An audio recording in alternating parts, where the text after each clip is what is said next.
Eu queria fazer uma análise do round 11, falando tudo que eu acho e tudo que tem de errado em Simo vs Loki. Mas eu pensei o seguinte, para vocês entenderem meus pontos totalmente, eu precisaria falar de outras lutas primeiro. Então, para não fazer um vídeo gigantesco, eu vou fazer vários vídeos. Vou analisar todos os rounds do Ragnarok. Falaremos da arte, escrita, narrativa e personagens. E nesse vídeo vamos começar com a luta que todos dizem ser a pior de todas do Ragnarok inteiro. Será que é tão ruim assim? Falaremos do round 1, Thor vs Lubu. O guerreiro mais forte da China, o guerreiro mais forte dos Três Reinos, o homem mais forte contra Thor, o berserker do trovão, o mais forte dos nórdicos. Foi tão ruim assim? Vamos com calma, vamos primeiro falar da arte. E embora fosse o início de Shumatsu, e eles estivessem, se não me engano, com apenas 3 do futuro grupo de 4 artistas, o nível já chamava atenção. Mesmo naquele começo, a arte tinha qualidade e principalmente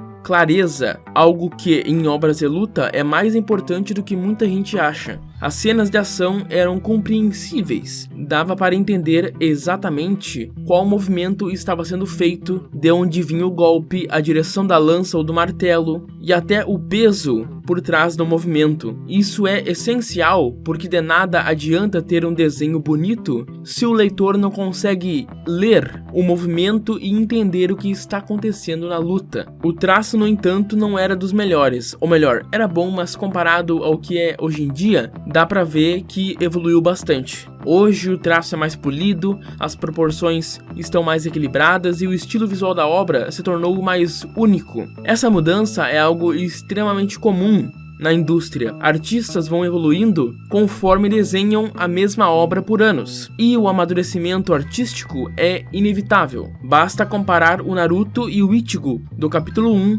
com suas aparições 200 capítulos depois. A diferença é absurda, é dia e noite. Esse processo não é só uma questão de ficar melhor no desenho, é também adaptação. O artista vai encontrando soluções mais eficientes, aprende a manter consistência sem perder a expressividade e muitas vezes cria um estilo próprio que nasce justamente desse amadurecimento. Claro, também existem artistas que possuem um estilo próprio, mas o estilo próprio é tão feio que ele acabou tendo que adotar um estilo mais próximo do que era antigamente. Estou falando do Ikemoto. O Ikemoto no início de Boruto tinha um traço mais único, tipo, bem único mesmo, mas era muito diferente do que nós estávamos acostumados e aí ficou muito estranho. Porém, ao passar dos capítulos, o Ikemoto adotou um estilo muito mais parecido com o do Kishimoto, e aí nós perdemos essa estranheza. Enfim, isso tudo é a prova de que a evolução artística é quase sempre inevitável quando o artista está trabalhando constantemente na mesma obra e buscando entregar o melhor produto possível. No caso do Ragnarok, essa evolução é ainda mais notável, porque o mangá exige muito de quem desenha. Não é à toa que temos 4 artistas principais no mangá. Não é só um slice of life com expressões faciais simples, é um mangá de lutas colossais, onde as páginas, em sua maioria, precisam transmitir impacto, força, movimento e emoção ao mesmo tempo, e eles conseguem não só manter isso desde o início,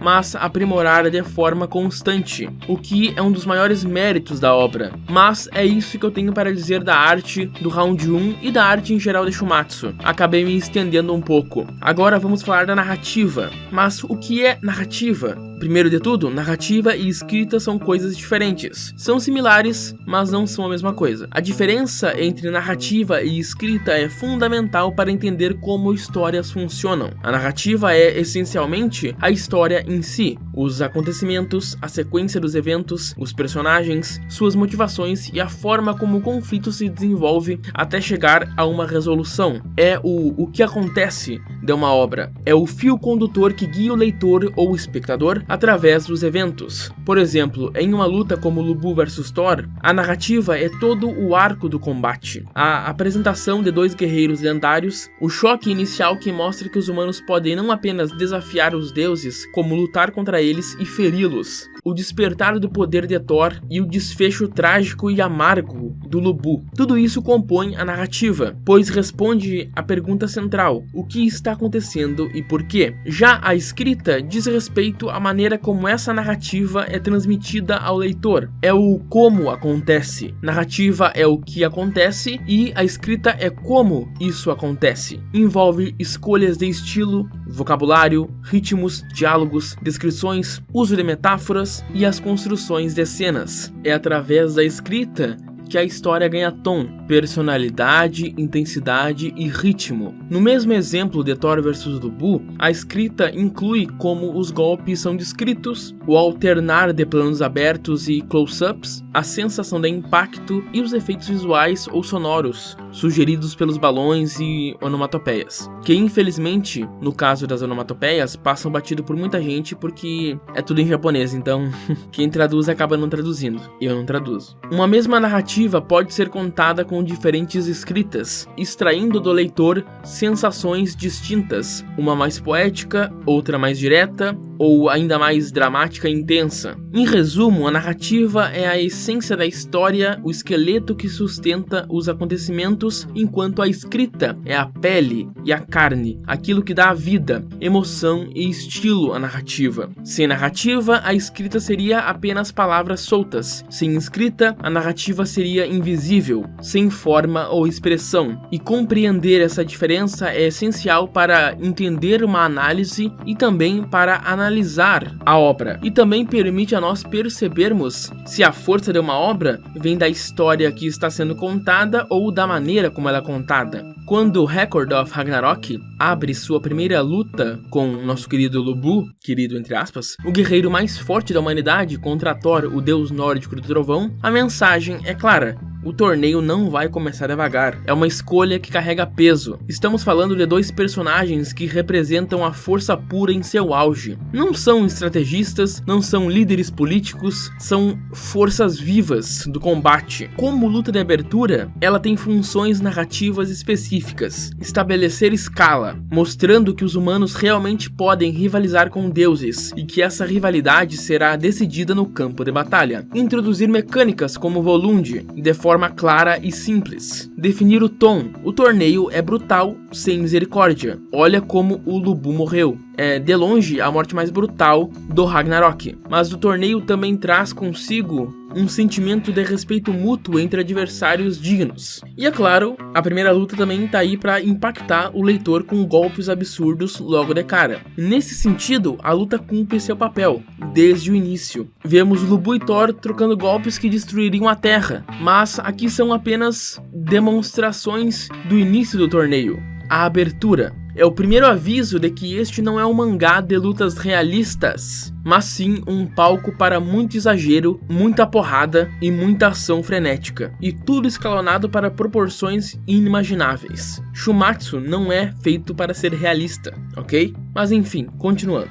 Se fôssemos resumir o combate, ficaria assim: silêncio e respeito antes do início, não há provocações, isso reforça o arquétipo dos dois, guerreiros que não precisam provar nada com palavras, apenas com aço, com ações. Lu Bu surpreende o público e o leitor, bloqueando e contra-atacando Thor, empurrando o deus. Aqui o mangá planta a semente, talvez um humano possa vencer. O Thor desperta o Mjolnir e esse momento muda a balança e mostra que os deuses têm cartas guardadas na manga. É um aviso para as próximas lutas. Os deuses têm camadas de força. Mesmo ferido e desgastado, Lu Bu então lança seu golpe supremo Sky Eater, chocando-se contra o Thor e deixando claro que até o fim ele buscava o ataque, não a defesa. Ele morre sorrindo com a satisfação de ter enfrentado um oponente digno. Esse é um bom resumo da luta, bem resumido por cima. Mas vamos aos pontos fracos da narrativa. Apesar de funcional como um espetáculo inicial, uma abertura grandiosa para um torneio, muitos fãs consideram essa luta superficial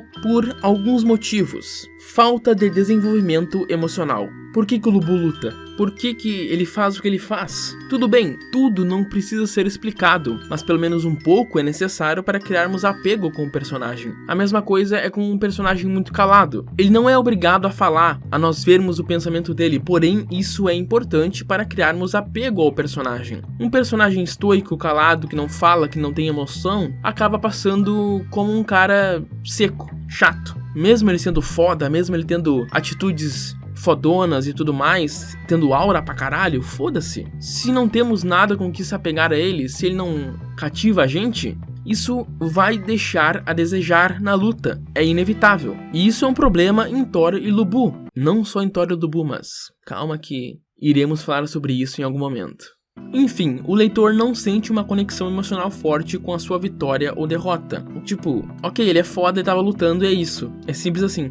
Mas indo em frente, outras lutas do Ragnarok usam flashbacks durante o combate para aprofundar personagens e criar tensão dramática. Aqui o embate é quase linear, sem pausas para desenvolver motivações ou passado. O que tem é muito fraco, muito raso, não aprofunda em nada os personagens. O do Lu Bu explica que ele era forte e ninguém era mais forte que ele. É literalmente só isso. O flashback do Thor é para expandir a solidão dele, mostrar o quanto ele é forte sozinho, que é basicamente a mesma coisa do Lu Bu. E aí vamos a outra peça que é complicada. O Thor, ele é praticamente mudo e só reage à força do Lu Bu. Isso pode passar uma imagem de frieza imponente, mas também o deixa pouco memorável, fora do visual. Parece até algum personagem que no futuro é aclamado por fãs que defendem com os dentes que ele ser calado está certo, porque é esperado do personagem. É o que ele foi escrito pra ser, então tá certo. Ok, se eu escrever um personagem que o objetivo dele é entrar na arena, mijar e sair, tá certo, é bom apenas porque ele foi feito pra isso? Apenas porque faz sentido? Porque logicamente está correto? Porque ele foi escrito pra fazer isso? Então se ele fez isso, tá ok. Infelizmente não é assim que funciona, gente. Coerência não é sinônimo de qualidade. Um personagem pode ter uma justificativa perfeita para ser apático, mas se essa apatia não gera impacto narrativo, ele continua sendo um personagem ruim. Porque narrativa não é apenas fazer sentido. Narrativa também é engajar, emocionar e despertar interesse. E elaborando novamente o meu exemplo anterior, se eu coloco um personagem que entra numa arena, mija e vai embora, ele cumpriu exatamente a função para a qual foi criado. Ele foi pensado para isso. Faz sentido dentro da lógica dele. Mas isso significa que automaticamente, porque é coerente com o que ele foi escrito para ser, ele é um bom personagem? Claro que não. Ele só cumpriu uma função rasa, sem peso e sem impacto. É a mesma coisa com personagens calados e sem emoção. Eles podem ser explicados, podem ter lógica, mas se essa construção não gera nada além de um ok, faz sentido ele ser assim, o resultado continua sendo um personagem fraco, sem sal e pouco atrativo.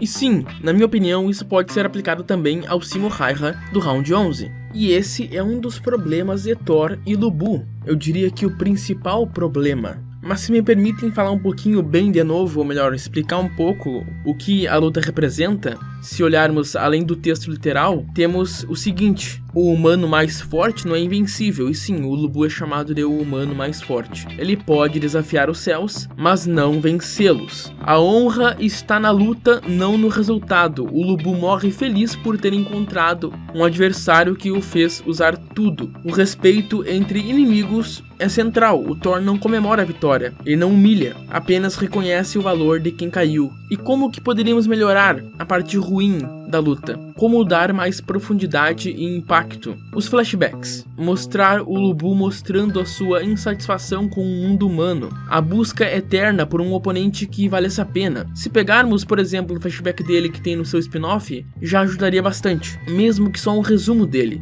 Literalmente qualquer coisa a mais já ajudaria o Lu Bu. Não precisa ser algo complexo, algo simples, como pegar o flashback dele e fazer ele não ser tão curto assim, fazer ele não ser 100% narrado por um narrador, nós vermos os pensamentos do Lu Bu para criarmos mais conexão com ele e o seu dilema. Com esses flashbacks mais expansivos, a luta deixa de ser apenas um espetáculo de força e passa a ser a história do personagem. Lu Bu deixaria de ser apenas um guerreiro monstruoso monstruoso para se tornar alguém com uma profundidade, desejo e conflitos internos interessantes, tornando a luta memorável não só pelo visual, mas pelo peso dramático, que é algo que falta aqui. Outra coisa que poderíamos fazer é explorar por que o Thor aceitou lutar. Por que ele achou que os humanos trariam para ele algo que nem os gigantes conseguiram, algo que nem os deuses conseguiram. Por que ele achou que os humanos iam conseguir fazer isso? Por que ele aceitou lutar? Ele já via os humanos como oponentes dignos antes ou só mudou de opinião durante a luta? Outra coisa que poderia ajudar, um diálogo breve e significativo nos momentos finais, para marcar melhor uma conexão entre os dois. Uma construção mais dramática ao clímax da luta. O golpe final poderia ser narrado internamente por ambos, revelando suas motivações no exato momento do impacto. Isso seria bem interessante. Porém, a escolha de fazer eles desse jeito, mais intrusivos, mais calados, menos explorados, resultou numa luta com pouco peso, uma luta sem profundidade, uma luta das quais os desejos e conflitos internos dos personagens, por mais que ressoam um com o outro, não são profundos o suficiente para cativar a gente. E com isso eu digo que a luta de Lu Bu e Thor não é ruim. Pelo contrário, como abertura, é visualmente poderosa e cumpre sua função, demonstrar o nível absurdo do torneio. O problema é que no nível emocional, ela não entrega o mesmo que os combates posteriores. Ela é o espetáculo pelo espetáculo, e isso a torna inesquecível pela força bruta, mas esquecível como história pessoal. Se ela tivesse mais camadas, poderia estar no mesmo patamar de Raiden e Shiva. Do jeito que está, funciona como um prólogo de ação, explosivo, rápido e mais interessado em mostrar o palco do que em contar a jornada dos personagens. Mas e a escrita? A escrita de Lu Bu e Thor é bem característica do que eu chamaria de abertura cinematográfica de mangá de torneio. Ela prioriza ritmo rápido, impacto visual e clareza nas ações, mas sacrifica elementos que poderiam torná-la mais rica em tensão dramática, como eu já falei anteriormente. Os pontos fortes da escrita são a clareza visual e ritmo. Outra coisa, construção do escalonamento. A luta começa meio contida e vai liberando mais poder. Primeiro, os golpes mais normais, uma demonstração de técnica aqui e ali, uma quebra de defesa, depois força total, habilidades especiais, e isso é bem feito. Essa progressão é clara e fácil de acompanhar, ajudando a manter o interesse até a reta final, o clímax da luta. E os pontos fracos da escrita? O combate é quase todo ação direta. Não existem pausas significativas para diálogos reflexivos ou revelações do passado, o que faria o leitor respirar e criar apego.